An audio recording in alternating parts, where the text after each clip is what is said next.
Olá, amigos! Minha saudação querida a todos vocês que estão reunidos mais uma vez na classe bíblica Bíblia Fácil. Você pode estar numa igreja, num pequeno grupo, em alguma casa de algum amigo, participando desse momento tão especial do estudo da Bíblia. Chegamos agora então ao nosso tema de número 7. E hoje o assunto que vamos estudar é um assunto importantíssimo. Vamos aprender a respeito do chifre pequeno e o ataque à lei de Deus. Vamos identificar o chifre pequeno de Daniel 7 e vamos descobrir de que esse chifre é um poder antagônico a Deus, porque ele atacaria a lei de Deus. Nós temos também uma surpresa para você. Até o dia 13 de abril, nós vamos estar estudando o livro do profeta Daniel. Dos dias 14 a 17, nós teremos 4 reuniões que acontecerão nos pequenos grupos. Para isso, cada pequeno grupo vai estar recebendo um DVD com 4 temas especiais alusivos à vida e o ministério de Cristo. Já nos dias 18, que será uma sexta-feira santa, 19 e 20 de abril, nós vamos convidar todos os nossos amigos para estarem na igreja, para uma programação especial. E via canal executivo, nós vamos ter 3 mensagens especiais convidando as pessoas para conhecer mais a respeito da vida de Jesus. Por isso, vai anotando aí. Nós teremos 12 domingos estudando o livro de Daniel. Hoje chegamos ao tema 7. Faltam mais 5 domingos. Depois teremos 4 reuniões em pequenos grupos e mais 3 reuniões na igreja. Então você será o nosso convidado para esse projeto. Nós estamos aqui em Angra dos Reis, uma ilha muito especial, estudando com um grupo de amigos aqui nessa escola bíblica o livro de Daniel. E certamente você que está aí nos acompanhando tem participado desses estudos. Então queria convidar você agora a nós orarmos antes de dar início ao tema de hoje. Feche os seus olhos, vamos orar. Pai de amor, obrigado por estarmos reunidos mais uma vez para estudarmos a Tua Palavra. Que o Teu Espírito Santo esteja ao nosso lado e nos faça compreender as verdades que o Senhor tem para todos nós. Em nome de Cristo nós te oramos. Amém. Abra sua Bíblia em Daniel capítulo 7. Nós, na semana passada, estudamos um pouco desse capítulo, a primeira parte dele, e nós identificamos nesse capítulo 4 animais que surgiram do mar. Nós explicamos semana passada que esses 4 animais estão em paralelo com a estátua do capítulo 2. Assim, o leão alado representa Babilônia, o urso a Medo-Pérsia, o leopardo a Grécia e um animal terrível e espantoso com 10 chifres representa o Império de Roma. Nós explicamos para vocês, semana passada, um primeiro princípio de interpretação profética, que tem a ver que a profecia é uma verdade que se amplia. O capítulo 7 ampliou um pouco do conhecimento do 2. E hoje, ao estudarmos um pouco mais esse capítulo, a nossa compreensão ela vai se engrandecer dentro dessa mesma temática. Quando terminamos o estudo semana passada, a atenção de Daniel tinha sido voltada para os chifres desse animal. Como na estátua haviam 2 pés com 10 artelhos, este animal possuía 10 chifres. Ele era diferente dos outros e esses 10 chifres nós interpretamos como sendo as 10 tribos bárbaras que minaram Roma Ocidental dos anos 352 até 476, segundo alguns historiadores, como Edward Gibbon, que nós citamos algumas semanas atrás. O certo é que depois de compreendermos que os 10 chifres representam essas 10 tribos, nós também dissemos de que dessas 10 tribos, 7 delas organizaram a moderna Europa. E nos dias dos reis da Europa é que Cristo viria estabelecer o seu reino eterno. Agora, a atenção de Daniel foi voltada para um outro elemento. Olha o que diz Daniel 7, verso 8. Estando eu a observar os chifres, aqui no caso são os 10 chifres, eis que entre eles subiu outro pequeno. Então Daniel viu um chifre pequeno, que surgiu depois dos 10. Quem é esse chifre pequeno? Nós vamos agora buscar na história a identidade desse chifre pequeno. E para você que nos acompanha em casa, eu queria esclarecer para você de que a proposta do programa Bíblia Fácil para essa temporada é estudar a profecia à luz da história. Por isso nós trouxemos aqui sobre essa mesa alguns volumes de historiadores e personagens e cientistas, porque estas obras nos ensinam algo sobre a história. Então, o que é a história? O que os historiadores, o que os teólogos disseram sobre a identidade do chifre pequeno? Então, nós vamos agora consultar algumas obras para entendermos quem é esse chifre pequeno. O próprio livro do profeta Daniel nos dá várias características desse chifre pequeno. Assim como os 10 chifres representam a 10 reis, 10 poderes, esse chifre pequeno também representa um poder. Mas que poder ele representa? Aí Daniel diz assim: o chifre pequeno subiu entre os 10 chifres do quarto animal. E se o quarto animal só caiu em 476 de nossa era, quer dizer que as tribos bárbaras só se estabeleceram depois de 476, quando cai Roma Ocidental. Se o chifre pequeno subiu entre os 10, é lógico que esse poder só apareceu no cenário mundial depois do ano 476. Segunda característica, quando o chifre pequeno surge, ele arranca 3 dos 10 chifres. Terceira característica, ele tinha olhos como de homem. Quarta, ele tinha uma boca que falava com insolência. Quinta, o quarto animal foi morto antes que ele se estabelecesse. Sexta, parecia mais robusto que os outros. Uma sétima característica, o chifre pequeno faria guerra contra os santos do Altíssimo. Ele seria diferente dos 10 chifres anteriores. Ele proferiria palavras contra o Altíssimo, magoaria os santos do Altíssimo, cuidaria em mudar os tempos e a lei. Os santos lhe seriam entregues por 3 tempos e meio e um tribunal tiraria o seu domínio e o destruiria. Então, olhando diretamente para o texto bíblico, Daniel me dá 13 características para identificar o chifre pequeno. Ora, se Daniel me deu 13 características, é porque ele espera que eu entenda quem é esse poder. Porque de nenhum outro animal até aqui, nós tivemos tantos detalhes. Então, quem é esse chifre pequeno? Nós não vamos ter tempo hoje de estudar todas as 13 características, mas vamos passar pelo menos 4 delas, que são fundamentais. Um detalhe que você deve compreender é que há um profundo relacionamento entre Daniel e Apocalipse.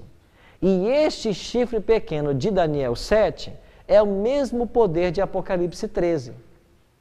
Olha alguma comparação. Em Daniel havia olhos como de homem nesse chifre pequeno. Já o poder de Apocalipse 13 tem um número de homem. Lá no versículo 18 vai dizer isso. Em Daniel 7, o chifre pequeno tem uma boca que fala com insolência. Em Apocalipse 13, 5, esse poder tem uma boca que fala com blasfêmia, ou que blasfema. Em Daniel, ele foi entregue para ser queimado. Em Apocalipse, ele foi golpeado de morte. Em Daniel, ele fazia guerra contra os santos.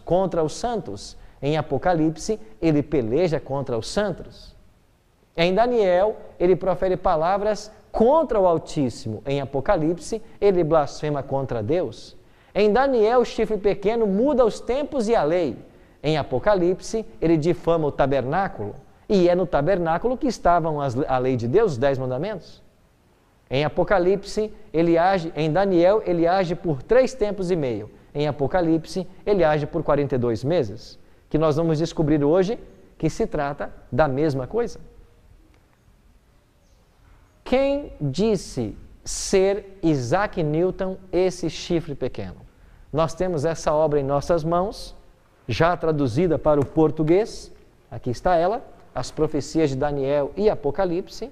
E nas páginas 80 e 81 desse livro, Isaac Newton faz a seguinte afirmação: os reis representavam os reinos, como já foi dito. Portanto, o chifre pequeno é um pequeno reino. Era um chifre da quarta besta e arrancou 3 dos primitivos. Por isso devemos procurá-lo entre as nações do Império Latino, depois do aparecimento dos 10 chifres. Mas era um reino com um rei diferente dos outros, tendo uma vida ou alma que lhe era peculiar, com olhos e boca. Por seus olhos era um vidente, por sua boca falava insolências, mudando os tempos e a lei.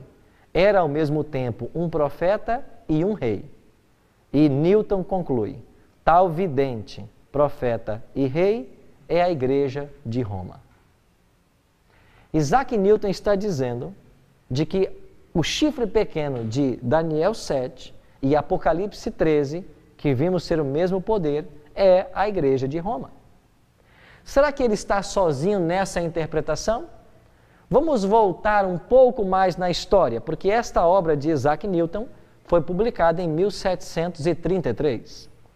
Mas no ano de 1520, Martinho Lutero publicou várias obras. E eu tenho uma obra dele em minhas mãos. Esta obra de Martinho Lutero, ele publicou várias obras, mas em 1520 foi um ano de muitas lutas para Lutero, porque você entende que a Reforma Protestante havia começado em 1517, para ser exato, no dia 31 de outubro. Então, 3 anos após a Reforma, na Alemanha e em vários países da Europa, a Reforma estava causando um grande descontentamento por causa das verdades que a Reforma começou a pregar. Mas o que disse Martinho Lutero sobre esse chifre pequeno? Nesta obra que eu tenho em minhas mãos, preparada, já traduzida para o português, obras selecionadas dos escritos de 1520, na página 290, ele escreveu o seguinte: agora vêm eles e fazem do Papa um representante do Cristo exaltado no céu. E vários permitiram que o diabo os dominasse, a tal ponto de chegarem a crer que o Papa estaria acima dos anjos no céu e lhes daria ordens, o que na realidade são as verdadeiras obras do Anticristo. Então, Lutero identificava o chifre pequeno, o Anticristo, como sendo também o sistema papal de Roma. A pergunta que eu faço para vocês é, isso em 1520, estão esses homens certos com relação à interpretação que eles fizeram? Você que nos assiste em casa, já ouviu falar nesses 2 homens, tanto Martinho Lutero quanto Isaac Newton? Você acha que eles estão certos na afirmação de que esse chifre pequeno em Daniel 7 representa o sistema papal?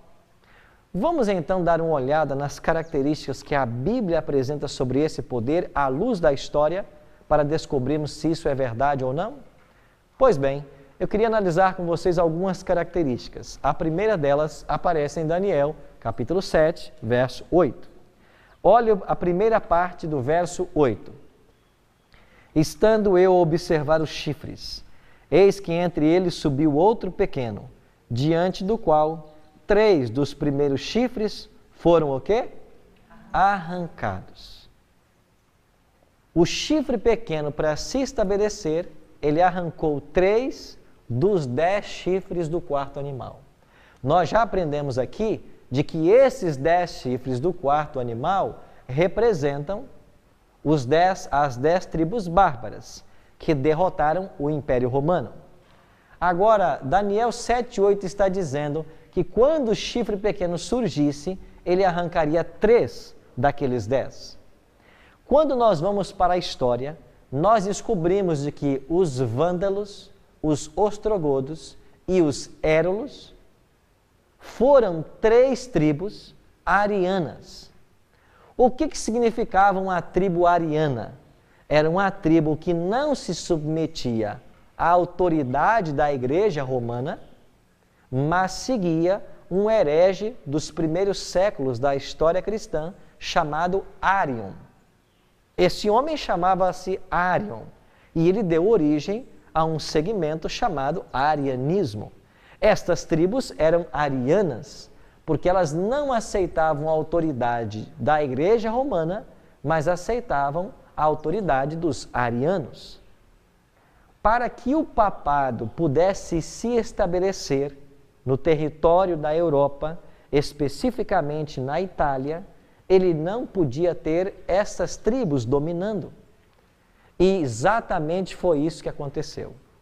Usando vários impérios, inclusive de forma especial, a Clodoveu, que era rei dos francos, uma das tribos bárbaras, a igreja romana pelejou contra essas tribos bárbaras e elas foram exterminadas. As 3 pontas das quais está falando Daniel, ou os 3 chifres que seriam arrancados, representam historicamente os érolos, os vândalos e os ostrogodos, que foram atacados pela igreja de Roma até serem extintos.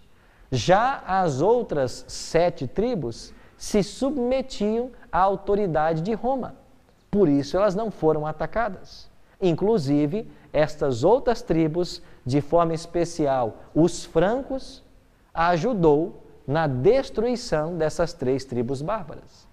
Então aqui está a interpretação para a primeira característica que nós vimos. Segunda característica que também aparece em Daniel 7 e 8. Este chifre pequeno possuía uma boca que falava com insolência.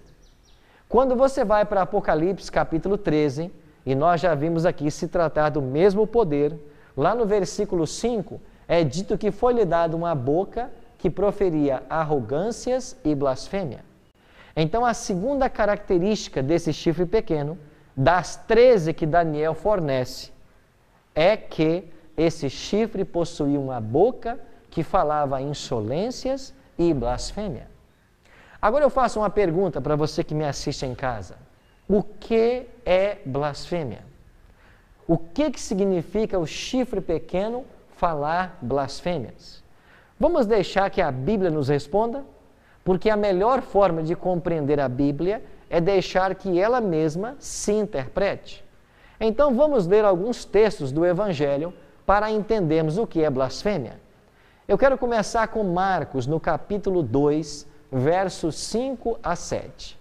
Marcos 2, 5 a 7 diz assim: Vendo-lhes a fé, Jesus disse ao paralítico: Filho, os teus pecados estão perdoados. Mas alguns dos escribas estavam assentados ali e arrazoavam em seu coração: Por que ele fala deste modo? Isto é blasfêmia. Quem pode perdoar pecados senão um, que é Deus? À luz desse texto que eu acabei de ler, o que é blasfêmia? Blasfêmia é a pretensão de perdoar pecados. Jesus perdoou pecados e ele foi acusado de ter cometido blasfêmia. Mas por que Jesus não blasfemou? Porque ele é Deus e somente Deus pode perdoar pecados. Então entenda que Cristo é Deus, ele perdoou pecados e os judeus disseram: você blasfemou, porque só pode perdoar pecados Deus. Jesus não blasfemou porque ele é Deus. Mas o que é blasfêmia? É a pretensão de perdoar pecados, porque só Deus pode perdoar pecados. Agora, quando nós olhamos então para a história e para os documentos da igreja, como por exemplo esse aqui, o Cânon Católico, no Concílio de Trento, na página 440 e 870, nós lemos o seguinte: na confissão, o sacerdote tem o poder de confessar todos os crimes cometidos depois do batismo. Quando um criminoso confessa seus pecados ao sacerdote, todos os crimes não são somente perdoados, mas destruídos. E o criminoso se torna uma nova pessoa, um santo. O que o Concílio de Trento está falando, ele está se referindo à doutrina da confissão auricular. O que ensina essa doutrina? Essa doutrina ensina que o sacerdote ele tem poder de perdoar pecados. E que quando uma pessoa comete pecados, ela deve procurar o sacerdote para confessar o seu pecado e obter o perdão. Isso é blasfêmia, à luz da Bíblia. Então percebam vocês de que essa segunda característica, a pretensão de perdoar pecados, também se enquadra na Igreja Romana, no sistema papal. Porque foi o sistema papal quem inventou a ideia de que o sacerdote tem poder para perdoar pecados. Olha o que diz o Catecismo da Igreja. E eu tenho um exemplar aqui, preparado pela Edições Loyola, e esse catecismo vai trazer algumas orientações para nós entendermos o pensamento com relação a esse tema. Na página 401, eu leio o seguinte: ainda falando sobre a pretensão de perdoar pecados.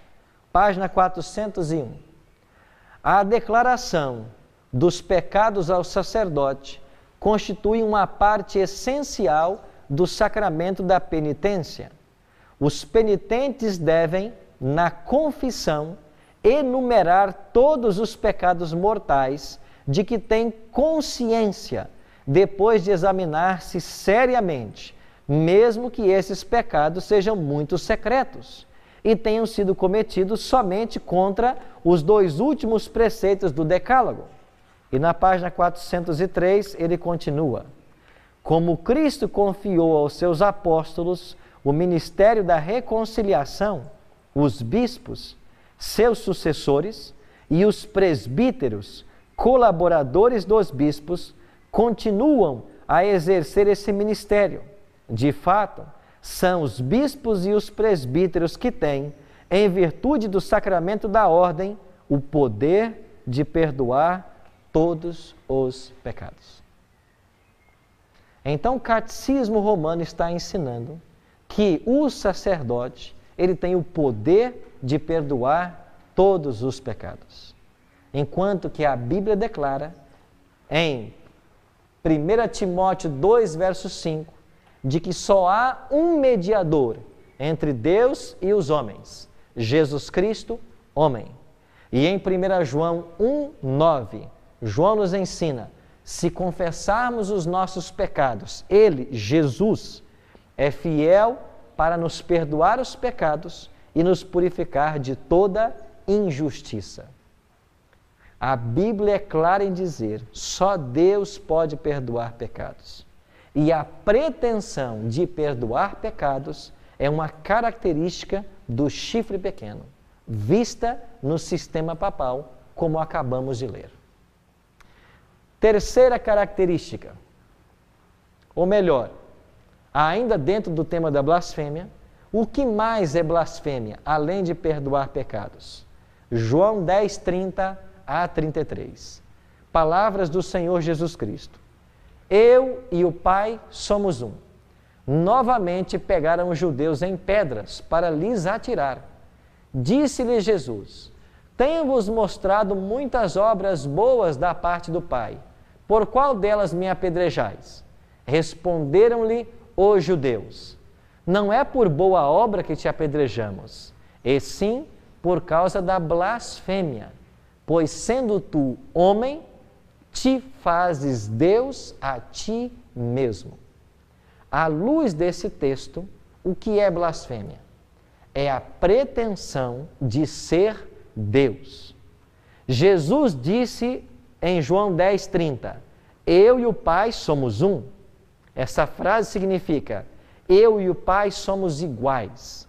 Tudo que o Pai é, eu sou. Os judeus disseram, você blasfemou, porque você se declarou igual a Deus.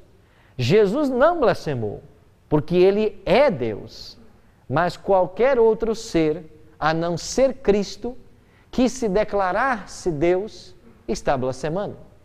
Voltamos então agora nossa atenção para o papado. O que é que os documentos da Igreja nos ensinam sobre esse tema? O Papa Leão XIII é o autor da seguinte frase: nós, os papas, temos sobre a terra o lugar do Deus Todo-Poderoso. E no Dicionário Eclesiástico Católico de Lúcio Ferrari, no artigo Papa, está escrito: o Papa é de tão grande dignidade e exaltado que ele é, não um mero homem, mas como se fosse Deus e substituto de Deus. O Papa é de tão grande autoridade e poder que ele pode modificar, explicar e interpretar as leis divinas. O que quer que seja que Deus ou o Redentor, Cristo, faça, o vigário pode fazer sem nada contrariar a fé. O que quer que Cristo faça, que Deus faça, o Papa pode fazer sem nada contrariar a fé. Você não acha que esse poder está se colocando no lugar de Deus ao pretender perdoar pecados e ser o próprio Deus aqui na terra? Eu tenho aqui em minhas mãos uma obra preparada pela editora 3, A Vida dos Grandes Brasileiros. E uma dessas obras fala de Rui Barbosa. Quem sabe Rui Barbosa foi o maior jurista que esse país já conheceu. Muito jovem, Rui Barbosa viajou para a Alemanha. E na Alemanha ele entrou em contato com esta obra, chamada O Papa e o Concílio. Rui Barbosa leu esta obra, originalmente em alemão. E o autor desta obra usou um pseudônimo de Janus. Depois de Rui Barbosa ter lido esta obra, O Papa e o Concílio, ele ficou abismado com as declarações da Igreja Romana com relação ao Papa, o colocando como um homem infalível e como o próprio Deus. Rui Barbosa traduziu esta obra do alemão para o português e, ao fazê-lo, ele preparou uma introdução. E aqui está a introdução. O volume 1 é a introdução de Rui Barbosa, que ficou mais volumoso do que a própria obra. E Rui Barbosa, nesta obra, ele faz algumas observações, e eu queria chamar a sua atenção para a página 132, quando Rui Barbosa diz assim: quando se diz que o infalibilismo é a divinização do Papa, não há metáfora na expressão. Há apenas o enunciado literal e estrito da doutrina ortodoxa ensinada nos livros ultramontanos. O Papa é Jesus Cristo na terra, e relativamente ao Cristo quanto à autoridade, e o que Cristo é para com Deus, seu Pai. Na página 133, Rui Barbosa faz menção a um documento publicado em 1716, que contém alguns itens, e ele menciona alguns, e eu quero ler apenas 3. Ele diz assim: confessamos e cremos que o Pontífice Romano é o vigário de Jesus Cristo, que pode, à sua vontade, absolver os homens do pecado, preservá-los do inferno ou enviá-los, e que tem o direito de excomungar. Rui Barbosa, citando esse documento, que é um formulário de condenação húngaro, diz no parágrafo 5º: confessamos que o Santíssimo Padre deve receber as honras divinas, como ante o próprio Cristo. E no parágrafo 11º, confessamos que o Pontífice Romano tem o poder de alterar as Escrituras, acrescentá-las ou diminuí-las, segundo a conveniência dele. O que você acha dessas declarações? O que você acha desse poder? Nós estamos analisando aqui algumas características do chifre pequeno. E com base nesses documentos, nós estamos descobrindo de que o chifre pequeno de Daniel 7 é o sistema papal. O profeta Daniel nos ensina em Daniel 7:25 o seguinte. Leia comigo, Daniel 7, verso 25. Falando do chifre pequeno, proferirá palavras contra o Altíssimo, magoará os santos do Altíssimo e cuidará em mudar os tempos e a lei. E os santos lhe serão entregues nas mãos por um tempo, 2 tempos e metade de um tempo. Interessante que mais uma vez apareceu aqui esse período profético. Lembram vocês de que Nabucodonosor pastou como um animal 7 anos e a profecia dizia que iriam se passar sobre ele 7 tempos? Agora 3 tempos e meio equivalem a 3 anos e meio. O que significam esses 3 anos e meio quando o chifre pequeno perseguiria aos santos do Altíssimo? A expressão santos do Altíssimo é uma expressão alusiva aos filhos sinceros de Deus ao longo da história, os servos de Cristo. Como eu posso olhar na história e interpretar isso? Quando eu vou para Apocalipse capítulo 13, verso 5, que é o mesmo poder de Daniel 7, o chifre pequeno, lá diz, foi-lhe dada uma boca que proferia arrogâncias e blasfêmia e autoridade para agir quanto tempo? 42 meses. Agora, 3 anos e meio somam quantos meses? 42. Você percebe de que um tempo, 2 tempos e metade de um tempo significam 3 anos e meio, que multiplicado por 12 significam 42 meses. Agora, esse período profético aparece aqui em Apocalipse de uma outra forma. A mulher, porém, fugiu para o deserto, onde lhe havia Deus preparado lugar, para que nele a sustentem durante quanto tempo? 1260 dias. Agora, você pega 42 meses e multiplica por 30. Quanto vai dar 30 vezes 42? Exatamente 1260. Então, 3 tempos e meio, 42 meses, 1260 anos, estão falando de um mesmo período. 1260 dias, só que na profecia cada dia equivale a um ano, segundo Números 14, 34 e Ezequiel 4, 6 e 7. Então, o chifre pequeno, o sistema papal, perseguiria os santos do Altíssimo por 1260 anos. Vamos olhar de novo para a história. Quando é que isso aconteceu? Quando nós vamos para a Bíblia, nós descobrimos de que esses períodos de tempo de Daniel e Apocalipse se referem ao mesmo, 1260 dias, anos. E isso se cumpriu na história exatamente do ano 538 até o ano 1798. Em 538, aconteceu algo muito interessante. Você se lembra que o chifre pequeno, para se estabelecer, ele teria que arrancar 3 chifres? E nós já vimos aqui que foram os Érulos, os Vândalos e os Ostrogodos. Qual foi o ano que finalmente a última dessas tribos foi destruída? 538. Em fevereiro de 538 é quando finalmente os ostrogodos foram destruídos. E a partir desse ano, o Papa passou a ter jurisdição temporal. Ele não só controlava a Igreja, como controlava também o Estado. Houve uma união da Igreja com o Estado. E o que muito favoreceu isso foi um decreto promulgado pelo imperador de Roma Oriental, Justiniano, no ano 533. No ano 533, ele promulgou esse decreto e ele declarou que o bispo de Roma seria o cabeça de todas as igrejas. A partir desse momento, o imperador está concedendo ao bispo de Roma poderes para que ele haja em nome do Estado.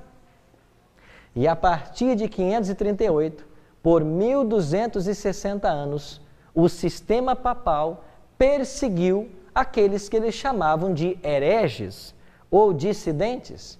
E quem eram os hereges ou dissidentes? Aqueles que buscavam pautar a sua fé na palavra de Deus. Finalmente, o que aconteceu em 1798 que deu fim a esses 1260 anos de perseguição? O então Papa, que era o Papa Pio VI, ele foi preso por ordem de Napoleão Bonaparte, exatamente no mês de fevereiro de 1798. Então perceba, a última tribo, os ostrogodos, foram expulsos em fevereiro de 538 e o Papa foi preso em fevereiro de 1798. 1260 anos. Você percebe como a história confirma a interpretação profética? O chifre pequeno representa o sistema papal. Durante esse período, foram 12 séculos de trevas e perseguições. Em nome de Cristo, se cometeram as maiores crueldades da história. Eu tenho aqui, próximo de mim, uma obra de Justo Gonzalez chamada A Era dos Mártires. Ele é um historiador da Igreja Cristã e nesse primeiro volume, chamado A Era dos Mártires, ele começa a falar já das perseguições que aconteceram, movidos primeiro pelo Império Romano e depois pela Igreja Romana.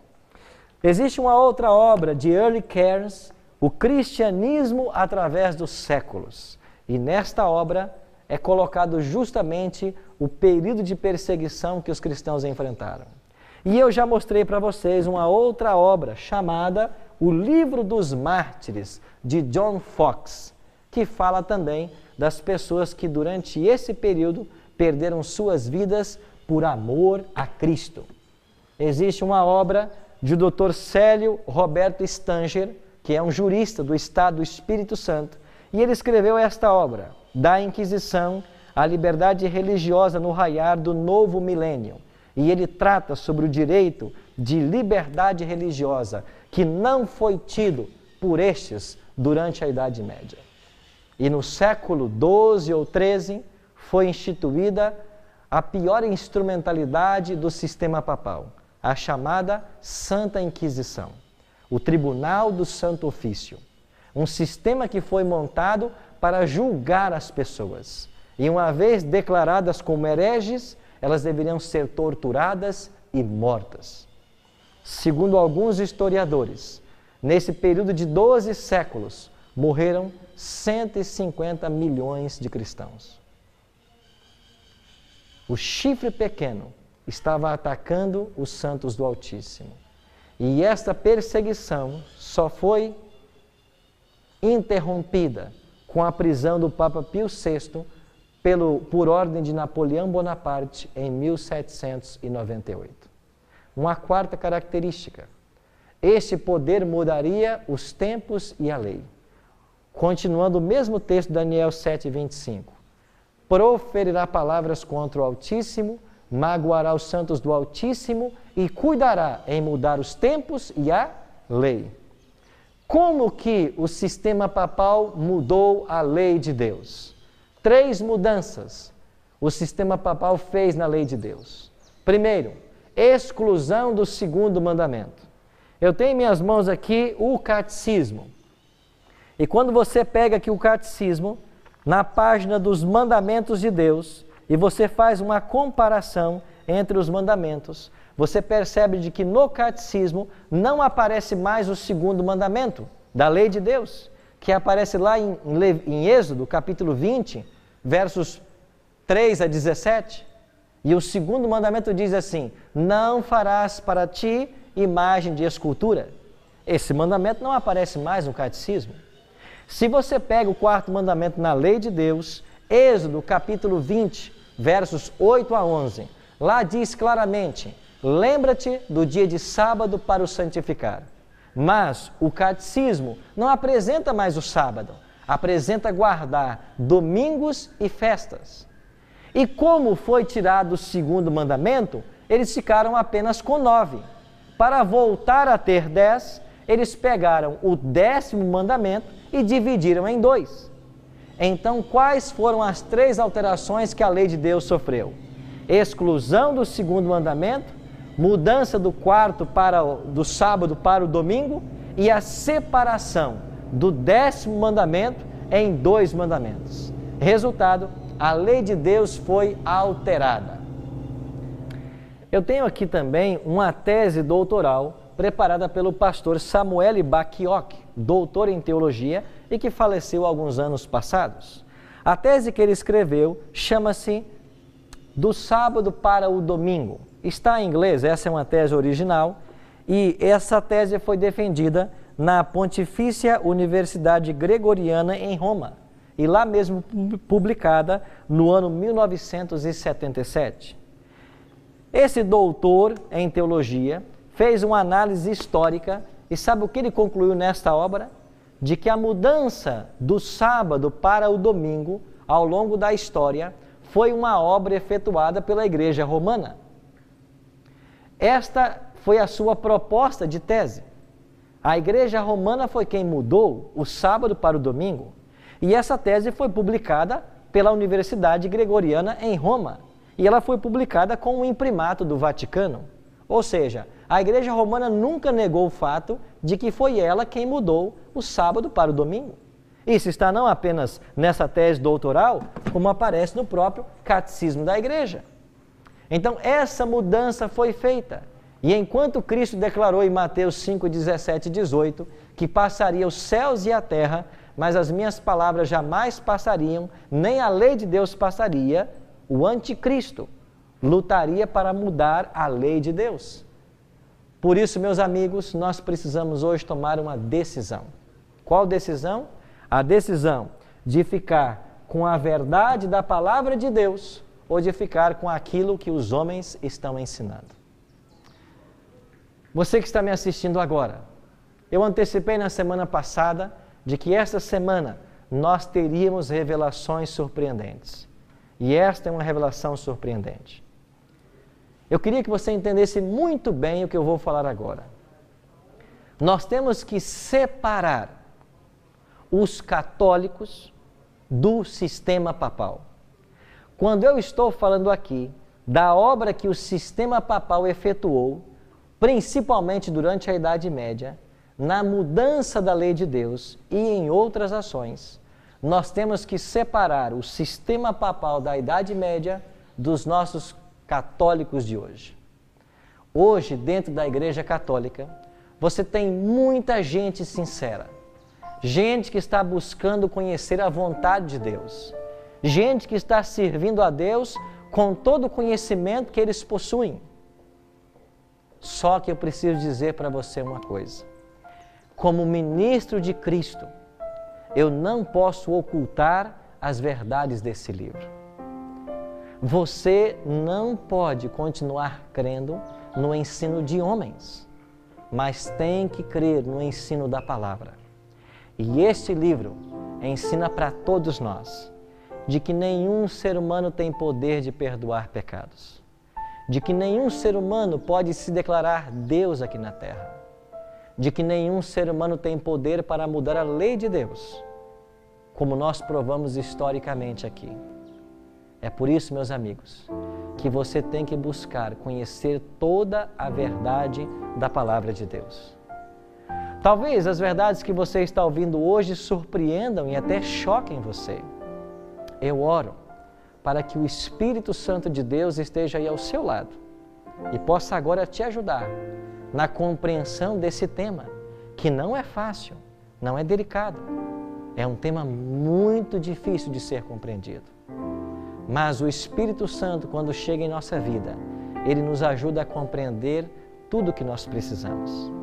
Por isso, se você tem um desejo sincero de servir a Deus, você precisa conhecer a palavra dele. Porque Cristo declarou: conhecereis a verdade, e a verdade vos libertará. Para todos nós que estamos aqui, nós estamos chegando a um ponto do nosso estudo em que temos que responder: eu vou ficar com o ensino dos homens ou eu vou me apegar exclusivamente à palavra de Deus? Porque se eu quiser continuar seguindo homens, não importa onde eu esteja, qualquer lugar estará bom. Mas se eu quiser seguir a palavra de Deus, eu devo estar aonde a sua palavra é exaltada. É por isso que compreender as profecias de Daniel leva-nos à tomada de uma posição. Se essa é a sua decisão hoje, eu queria convidar você a orar comigo. Pai Santo, obrigado por todas as bênçãos. Que o Teu Espírito Santo cele as nossas decisões e nos ajude em nossa jornada deste ponto até a eternidade. Em nome de Cristo nós te oramos. Amém.